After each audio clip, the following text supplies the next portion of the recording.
The great energy lie. How corporations profit off resources that should be free. For generations, we've been sold the illusion that electricity and gas are commodities we must pay for endlessly. But this couldn't be further from the truth. Energy and gas have been paid for many times over. By our fathers, our forefathers, and even their ancestors. The infrastructure that delivers these resources was built with public money. Yet we're still charged exorbitant fees to access what should rightfully belong to us. Beneath the glossy veneer of energy corporations lies a sinister truth.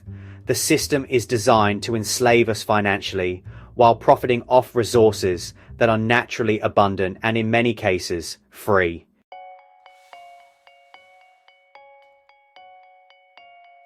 Energy and the pylon system, tapping into the ether.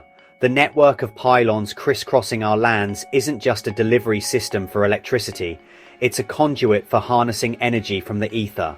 Pylons are strategically placed to follow way lines, natural pathways of Earth's electromagnetic energy.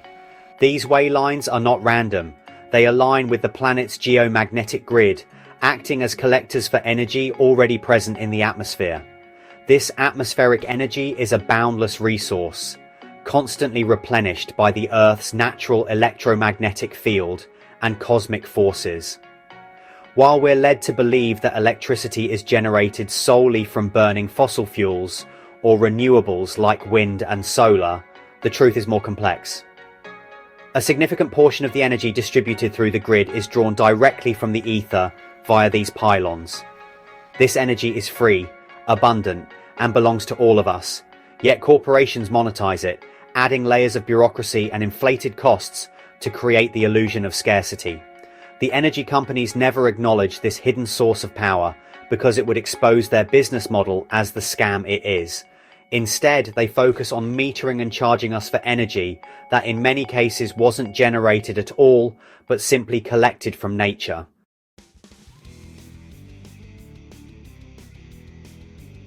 Generations of payment.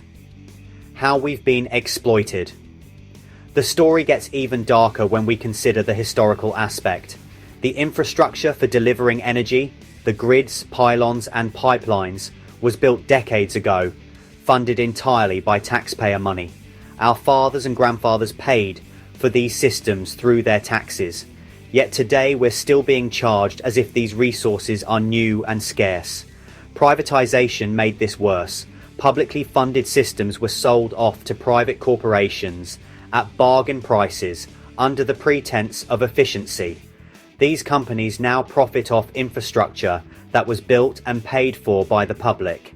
In essence, we're being charged for the same thing over and over again. Taxes built the grid.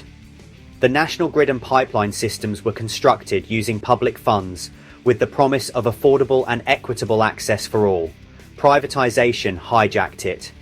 These publicly owned systems were privatized, turning a public good into a profit-making machine for corporations. Inflated costs and hidden fees. Today, we pay inflated bills to access the very same systems our ancestors built, with companies adding unnecessary layers of complexity to justify their profits. This cycle of exploitation ensures that we remain financially dependent on corporations for something that should be a birthright-free and equitable access to energy.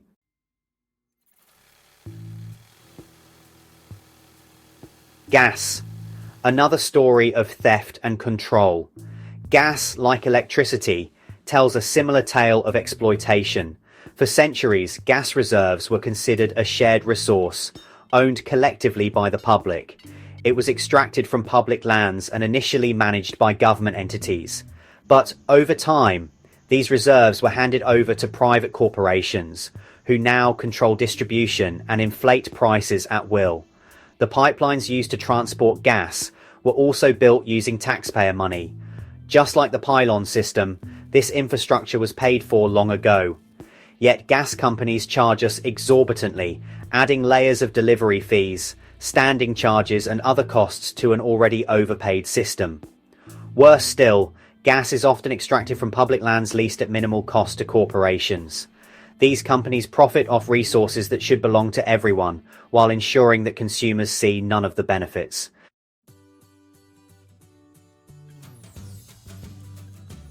The myth of scarcity, perpetuating the scam. Why do we still believe that energy and gas are scarce commodities that warrant such high costs? The answer lies in the myth of scarcity, a narrative carefully crafted by corporations to justify their existence. In reality, electricity is abundant. Whether drawn from the atmosphere, solar panels, or wind turbines, the Earth constantly generates energy in quantities far exceeding our needs. Gas is oversupplied, reserves are vast, and extraction costs are minimal compared to what we're charged. Corporations perpetuate this myth because a world that understands the truth about energy abundance would no longer need them. Decentralized energy systems, like home solar panels, wind turbines, and Tesla's vision of wireless energy, threaten their monopolies.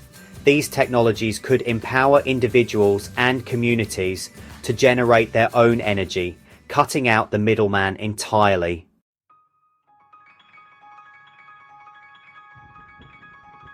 Nikola Tesla and the suppressed dream of free energy.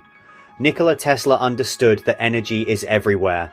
His Wardenclyffe Tower was designed to harness atmospheric energy and transmit it wirelessly to power homes, industries, and entire cities. Tesla's dream was to make energy free and accessible to all, eliminating the need for centralized control. But his vision was too dangerous for the powers of his time. Industrialists like J.P. Morgan, who had invested heavily in metered energy systems, sabotaged Tesla's work. Morgan famously said, "If we can't meter it, we can't sell it." Tesla's funding was cut, his inventions suppressed, and his legacy buried under the weight of corporate greed. Today, the dream of free energy remains possible, but it is stifled by the same forces that destroyed Tesla's work. The energy companies and their allies in government ensure that any innovation threatening their monopoly is either co-opted or crushed.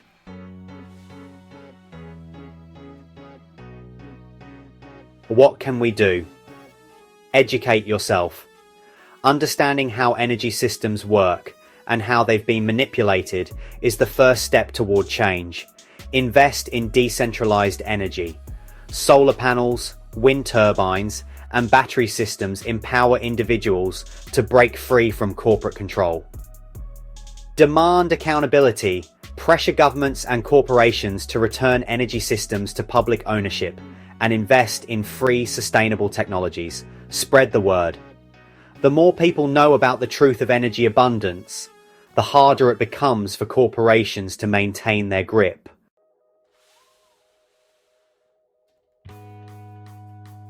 Conclusion.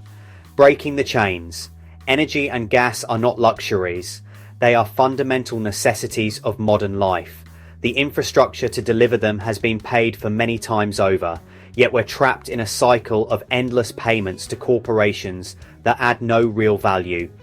The pylon systems, gas pipelines, and grids were built by our ancestors for the public good, not to line the pockets of CEOs and shareholders. It's time to reclaim what's ours. Energy is everywhere, flowing through the ether, radiating from the sun, and carried by the wind. The only thing standing between us and true energy freedom is the corporate machine built on lies and exploitation. The question is, how much longer will we allow them to hold us hostage?